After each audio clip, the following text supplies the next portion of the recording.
Hello friend, good morning, જય શ્રી કૃષ્ણ. કેમ છો બધા? મજામાં? હું પણ મજામાં. આજે બ્રાઇડને રેડી કરવા માટે જવાનું છે. અત્યારે વાગ્યા છે 11. તો બસ અમે લોકો નીકળીએ છીએ. અમે લોકો નીકળી ગયા છીએ, રસ્તામાં જ છીએ. તો બ્રાઇડ અને 2 સાઇડરો ત્યાં રેડી કરવાની છે.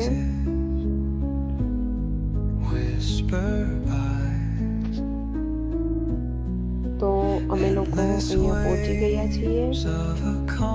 તો બસ થોડીક વારમાં બ્રાઇડલને અને સાઇડરને રેડી કરવા માંડીએ. તો બસ બ્રાઇડલને રેડી કરું છું.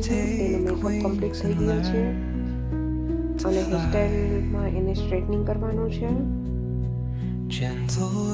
તેના હેર થોડાક શોર્ટ છે, તો કર્લ્સ હેરસ્ટાઈલ નથી કરવી એને, તો સ્ટ્રેટનિંગ હેરસ્ટાઈલ કરી છે. તો સ્ટ્રેટનિંગમાં એને ઉપરથી ખજૂરી કરી છે અને એને થોડીક ઝૂલને પાછળ હેરસ્ટાઈલમાં નાખવાના છે, તો તે કમ્પ્લીટ કરી દીધું છે.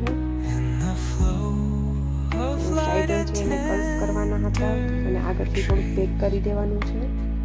તો તેના કર્લ્સ પણ હવે થઈ ગયા છે, તમે લોકો જોઈ શકો છો. કર્લ્સ બહુ જ મસ્ત લાગે છે એમને. આ હેરસ્ટાઈલમાં કર્લ્સ કરવાના હતા અને ઉપરથી થોડી ખજૂરી કરીને તે બાઉન્સી લુક આપવાનું છે. તો તે હેરસ્ટાઈલ પણ હવે કમ્પ્લીટ છે. બસ અમે લોકો હવે ઘરે પહોંચી ગયા છીએ. ત્યાં કટિંગ છે કરવાનું. તો આમને કટિંગ બટરફ્લાય કટિંગ કરવાનું છે. તો આગળથી લેયર્સ કર્યા છે. તેમને ગ્રોથ પણ બહુ જ સરસ છે, એટલે આમાં કટિંગ બહુ જ સરસ લાગશે એને. તેમના હેર પણ થોડાક શોર્ટ છે, તો કટિંગ બસ હમણાં થોડીક વારમાં થઈ જશે. તમે લોકો જોઈ શકો છો, તેમને એકદમ સરસ સ્ટેપ આવી ગયા છે. તો તેમને ગ્રોથ પણ વધારે હતો, એટલે કટિંગ પણ બહુ સરસ લાગે છે.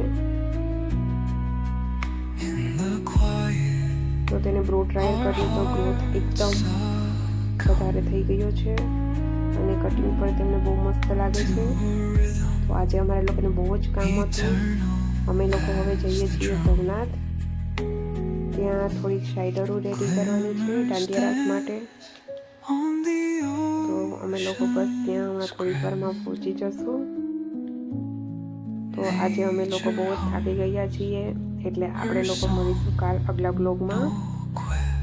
તો મારી ચેનલને લાઈક, સબસ્ક્રાઈબ ને કમેન્ટ જરૂર કરી દેજો. બાય.